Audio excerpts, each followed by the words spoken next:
Hey guys, GasGuzler here, and welcome back to another video in the freezing cold. Today we're going to be fixing everything wrong with my F-150. It needs brakes, it needs the steering fixed, it needs a bunch of stuff. Hopefully we're going to get that done in this video, because it's getting kind of sketchy to drive, so.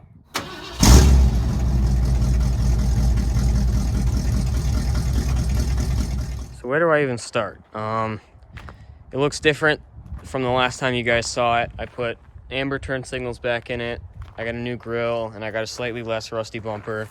I do have a valance for it. I got to put that on maybe this video. Custom GasGuzler sticker, and I have the cleanest OEM third brake light you'll probably ever see. New tailgate panel. I put this on pretty much right after the tailgate video, however long ago it was. I have LED headlights and reverse lights, as well as the third brake light and license plate lights. I'll show you those. It's super nice at night. They're actually really good for cheap $50 Chinese headlights. Inside is probably the most different. I took out pretty much everything from that blue Revival truck a couple videos back. I put in the sun visors, headliner, dome light, that little hook thing over there, the locking glove box, and the cloth bench. And then also the carpet behind the seat. Oh, and look at this. The seat stays up by itself, unlike the other one, which is something that drove me nuts. I would try to put stuff behind it and it would fall back. I also put in working factory cruise control, which is awesome. And if you're wondering, yes, I did put in the factory recall harness, so not catching fire today.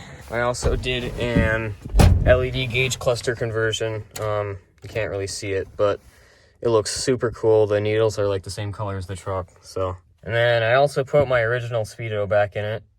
Funny thing, as you guys know, this truck has 95,000 miles on it. That's not really right. So before I really did like anything to this, I had people telling me I had a piece of crap, base model, blah, blah, blah. And it originally had the like base model gauge cluster, and I wanted one with the tack in it. So when I was switching this one in, it only had 95,000 miles on it. And instead of doing the right thing and putting my Speedo in it, I just left it because I was like, well, low mileage equals not piece of crap. So from there on out, my truck had 95,000 miles. Now, recently, I was thinking, I was like, well, it's at 98 now, and as soon as it rolls over to 100, it's pretty much worthless. I was like, you know what?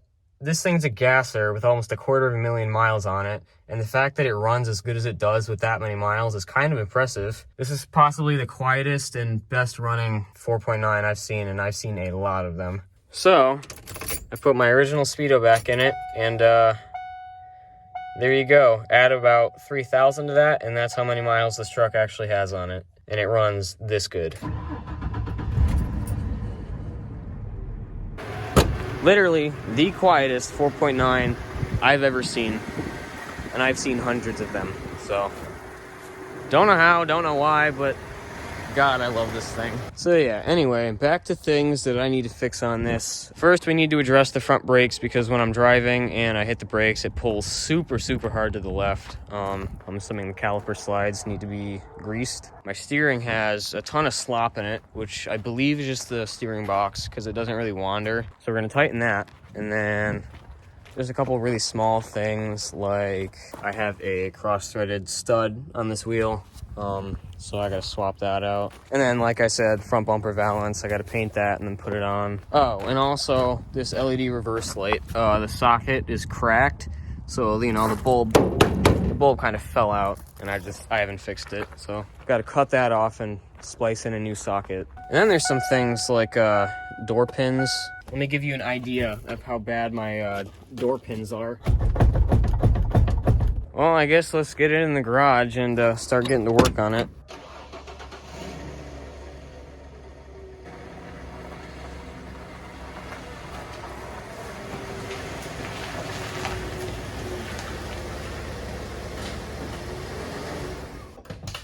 I'm way crooked. I don't even know how I did that. All right, so I'm gonna start by getting the wheels off, getting it jacked up.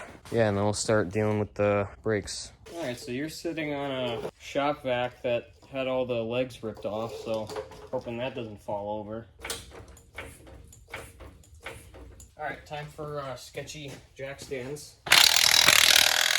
That's definitely not cross-threaded. There we go. Oh God. Oh, right. I forgot the heat shield just rusted off. That's fine. There we go.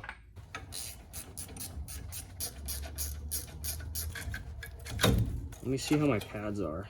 What the hell? I'm not very smart, but I don't think pads are supposed to look like that. Well, I guess I'm gonna go source around for brake pads. All right, so I went out and got some new brake pads. Here's the ones that I got, and here's mine. Yeah, they were pretty worn down. That's fine. They'll clean up. All right, so I got one of the slides out. Go ahead and get the other one out. They don't look horrible, but we'll just grease them. All right, so the slides are all greased. I honestly forgot that I put all brand new brakes on this. I got new calipers, new lines, copper lines all the way around. All right, got it all back together. That's pretty tight. Perfect. Go ahead and do the other side and just make sure that these are tight first. I think this was the problematic side. We had to shave down the spindle because the pads wouldn't fit on. Don't know why, but there we go.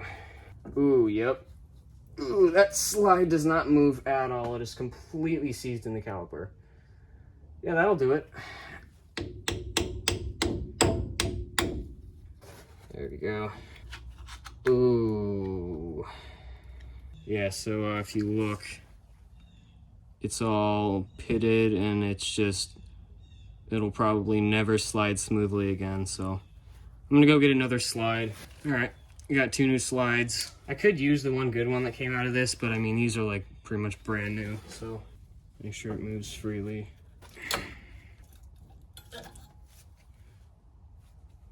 That's weird. So these are different than the ones that were on the driver's side, but they're not bad, so I'll hold on to them.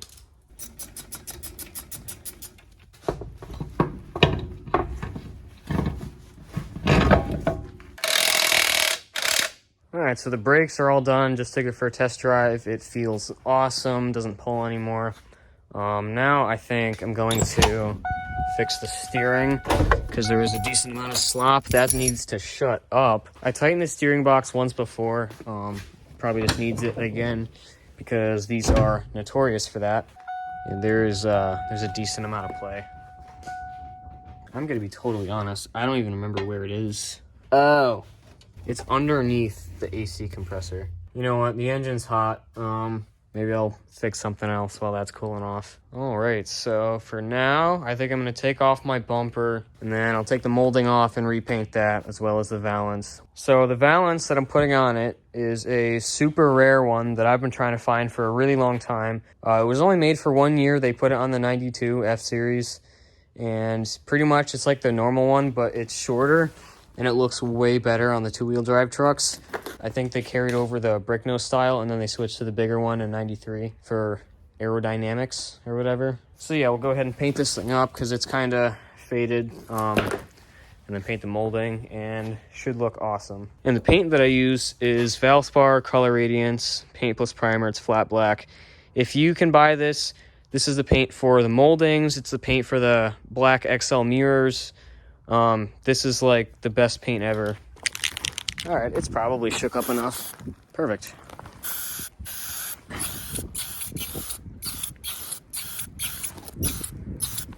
All right, good enough. Ready to get rust in my face? No.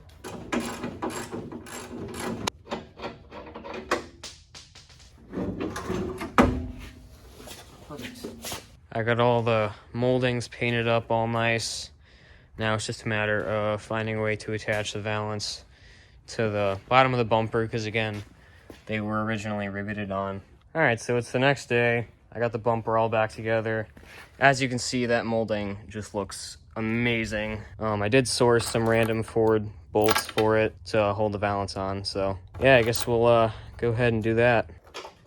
The washer on those bolts might actually make up for the completely melted plastic. Yeah, they should have bolted this on from the factory, I'm gonna be honest.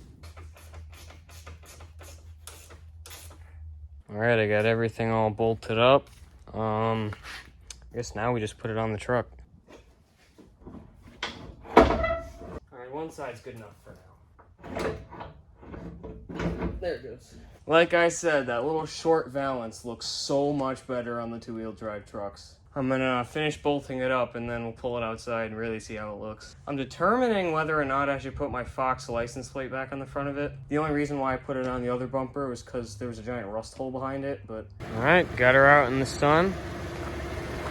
It looks awesome. That splitter definitely changed the whole look of the truck. Yeah, they really should have come with this from the factory, but, well, I think it's on to the wheel stud, and then we'll fix the steering. I don't know if I'm going to do door pins this video because I didn't realize I actually have to drill them out. That might be its own video. We'll see. But yeah, I'll go pull it back in the garage.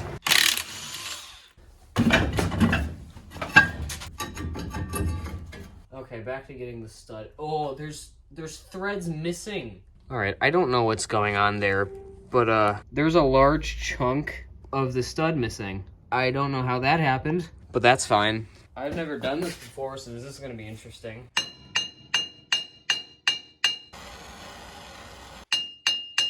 I don't think that's how you get the stud out. I'm going to go do a quick internet search. Okay, so it would appear that I was doing it the right way. I just needed to absolutely pound on it. Alright, so I got that situation all figured out. Kind of fudged up the first stud, but that's fine. Okay, she's good to go. For once, this thing is gonna have 5 lug nuts on it. It's been a very long time. Alright, that's fixed. We got 5 lug nuts finally. Alright, now on to my least favorite part, the steering. I have no clue what I'm doing, to be honest. Alright, so I spent the last 20 minutes trying to fix the stupid steering box.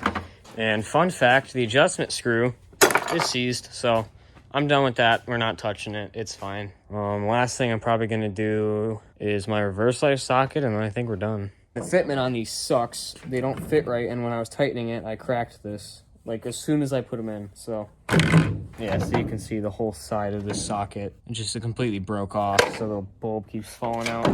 So I thought this was worth mentioning, but most of you guys probably don't care. If you're going to buy replacement taillights for your OBS Ford, don't buy ones from pretty much any company besides Late Model Restoration, because this kind of drives me nuts, but all these little crystals in the lens on pretty much every single aftermarket company, they're inverted. This is how they're supposed to look. I don't know. I just don't like it. But so Late Model Restoration made taillights that are actually correct. They look like this. They're $50 for a pair. They might be slightly more expensive than other brands like TYC and stuff, but they look really good. I don't have those on this because I found out about them after I bought these. But so yeah, here's a side-by-side comparison. You can clearly tell that there's something up with these, but most of you guys probably don't care. All right, now it's time for my favorite thing, electrical. That looks good. All right, after a bunch of shenanigans later, we now have working reverse lights. And just for comparison with the whole lenses thing, there's your aftermarket and there's your factory. I know they're cloudy, but... And with that, I'm calling it. Door pins, they can wait. Steering, we'll do it some other time. But yeah, like I always say, if you guys like my content, please like and subscribe. It helps me out a lot. And, if you want to see more videos on my truck, let me know, because I don't make videos about it very often, so... But, yeah, that wraps it up for this video, and I will catch you guys in the next one. Peace.